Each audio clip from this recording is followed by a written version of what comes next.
ہم یا تو کبھی بچوں کو کچھ کہتے ہی نہیں ہیں، آزاد چھوڑ دیتے ہیں، پانی سر سے اوپر ہو جاتا ہے، مار پیٹ کر دیتے ہیں اتنی سخت کہ بس بات مت پوچھے۔ جب حد سے زیادہ بڑھ جاتے ہیں تو پھر روتے پھرتے ہیں۔ قرآن نے سورہ لقمان میں اولاد کی تربیت کے حوالے سے پورا ایک رکوع بیان کیا ہے۔ حضرت لقمان وہ ہیں جن کو ہم ہمارے علاقے میں لقمان حکیم سے جانتے ہیں، اللہ تعالیٰ کا وہ بندہ جن کو اللہ نے حکمت کے بول عطا فرمائے تھے، نصیحت کا انداز دیا تھا، دوسروں کی خیر خواہی، صبر، ضبط، اپنے آپ پر قابو رکھنا، تواضع، عاجزی اور انکساری کے ساتھ پیش آنا۔ سماج میں اتنی اونچی حیثیت نہیں تھی، آج کل کے اعتبار سے دیکھا جائے تو آپ ویلیو کے حامل نہیں تھے، ڈی ویلیو تھی ان کی، لیکن اس کے باوجود قرآن جو ہے وہ تقوی کی بنیاد پر، حکمت کی بنیاد پر لوگوں کو جسٹیفائی کرتا ہے۔ قرآن سماجی حیثیت کو نہیں دیکھتا۔ ان کے اپنی اولاد کے لیے تربیت کرنے کا کیا انداز تھا، اس کو قرآن نے اس سورت میں بیان کیا ہے، اور اس سورت کا نام ہی سورہ لقمان رکھا گیا۔ اس میں میرے آپ کے لیے، ہماری اولاد کے لیے بہت ساری ہدایتیں ہیں، اس کو کچھ ترجمہ اور مختصر سی تشریح کے ساتھ پیش کرنا چاہتا ہوں۔ اللہ تعالیٰ ہم لوگوں کو حقیقی معنی میں قرآن کریم سے جوڑ دے۔ اللہ تعالیٰ فرماتے ہیں، اپنے نبی سے کہتے ہیں، سید الانبیاء علیہ السلام سے کہتے ہیں، وَإِذْ قَالَ لُقْمَانُ لِابْنِهِ وَهُوَ يَعِظُهُ يَا بُنَيَّ لَا تُشْرِكْ بِاللَّهِ إِنَّ الشِّرْكَ لَظُلْمٌ عَظِيمٌ۔ یہاں سے حضرت لقمان علیہ السلام کی نصیحتوں کو بیان کرنا شروع کرتے ہیں، تو کہتے ہیں اپنے نبی سے، نبی آپ یاد کرو اس وقت کو جب کہ لقمان اپنے بیٹے سے یہ بات کہہ رہے تھے۔ نبی کو یاد کرنے کو کہا جا رہا ہے۔ حضرت مفسرین بیان فرماتے ہیں کہ اس واقعے کو جو کہ لقمان اپنے بیٹوں کو چند نصیحتیں دے رہے تھے، نبی اپنے دل میں یاد کریں گے۔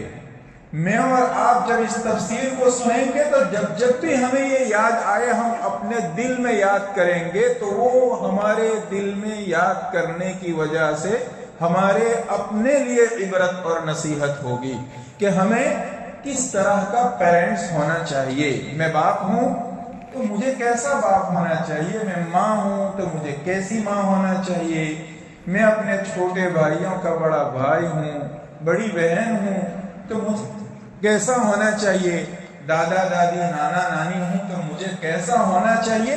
میں حضرت لقمان کے اس واقعے کو جو اللہ تعالیٰ بیان فرما رہے ہیں، اس کو اپنے دل میں یاد کر کے اس سے نصیحت لوں، اور اس کی روشنی میں اس سے گائیڈ لے کر، اس کے گائیڈنس لے کر میں اپنی اولاد کی تربیت کروں۔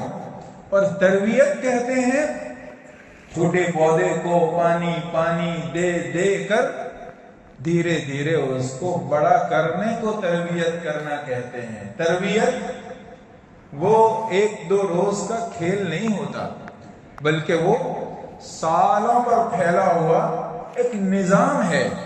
فرماتے ہیں کہ یاد کرو۔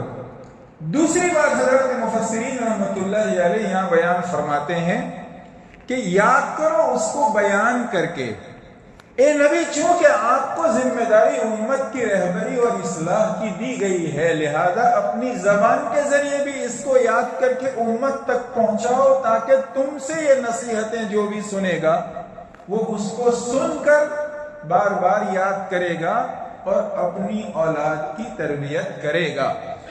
وَإِذْ قَالَ لُقْمَانُ لِابْنِهِ وَهُوَ يَعِظُهُ، کیا کہا لقمان نے اپنے بیٹے سے؟ وہ بیان کرنے سے پہلے ٹھہر کر ایک اور بات کہی قرآن نے، یاد کرو اس وقت کو جب کہ وہ اپنے بیٹے سے کہہ رہے تھے۔ پھر کیا کہہ رہے تھے اسے کوٹ کرنے سے پہلے قرآن ٹھہرتا ہے اور کہتا ہے وَهُوَ يَعِظُهُ، اور وہ اس وقت اپنے بیٹے کو نصیحت کر رہے تھے، واعظ کر رہے تھے، موعظت کر رہے تھے، نصیحت دے رہے تھے۔ باپ اپنی اولاد کو نصیحت دیتا ہے۔ واعظ کہتے ہیں ایسی بات کرنا سمجھانے کے انداز میں جو دل پر اثر کرے۔ نصیحت جو ہوتی ہے ماں ممتا کے ساتھ کہتی ہے، باپ شفقت کے ساتھ کرتا ہے، بڑا بھائی خیر خواہی کے ساتھ کرتا ہے، تو کارگر ہوتی ہے، تو اثر انداز ہوتی ہے۔ ایسی بات جب کی جاتی ہے تو وہ سامنے والے کے دل میں گھر کر جاتی ہے۔ وَهُوَ يَعِدُهُ، وہ اپنے بیٹے کو نصیحت دے رہے تھے، موعظت کر رہے تھے۔ کیا کہہ رہے تھے؟ یا بنی لا تشرک باللہ، بیٹا اللہ کے ساتھ کسی کو شریک نہ ٹھہراؤ۔ سب سے بڑی نیکی اس کائنات کی اللہ کو ایک ماننا، اور سب سے بڑا جرم اور ایجوکیشن سے سب سے دور کی چیز وہ اللہ کا شرک ہے، اللہ کے ساتھ کسی کو شریک ٹھہرانا ہے۔ اس نصیحت کے لیے قرآن کہتا ہے یا بنیا، جتنی بھی نصیحتیں ہیں ان تمام میں نصیحت دینے سے پہلے یا بنیا یا بنیا یا بنیا ایسے ہے، اے بیٹا، اے میرے بابا، اے پیارے بیٹے، مائی ڈیئر سن، اس طرح قرآن کہتا ہے۔ ایک جگہ کہہ کر تمام نصیحتیں بیان کر دینا بھی کافی تھا، لیکن ہر نصیحت سے پہلے جیسے ابھی پورے رکوع میں آئے گا، قرآن کہتا ہے یا بنیا یا بنیا، اے بیٹا، اے بیٹا۔ یہ لفظ بیٹا جو ہے پیار اور شفقت کے ساتھ بچوں کو جب سمجھایا جائے گا تو وہ ان کے دل میں اترے گا۔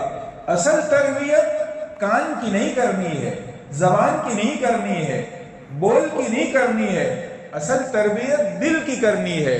جب بات دل تک اترتی ہے تو دل تمام بدن کے اعضاء کا سردار ہے، سردار ٹھیک ہو جائے گا تو باقی سب اعضاء ٹھیک ہو جائیں گے۔ اذا صلحت صلح الجسد كله واذا فسدت فسد الجسد كله۔ جیسے ہم کہتے ہیں کہ گاؤں کا مکھیا ٹھیک ہو گیا تو سب ٹھیک ہو گئے، بڑا آدمی ٹھیک ہو گیا تو سب ٹھیک ہو گئے، گھر کا بڑا آدمی ٹھیک ہو گیا تو سب ٹھیک ہو گئے۔ ایسے ہمارے بدن میں دل ٹھیک ہو گیا تو سب ٹھیک ہو گئے۔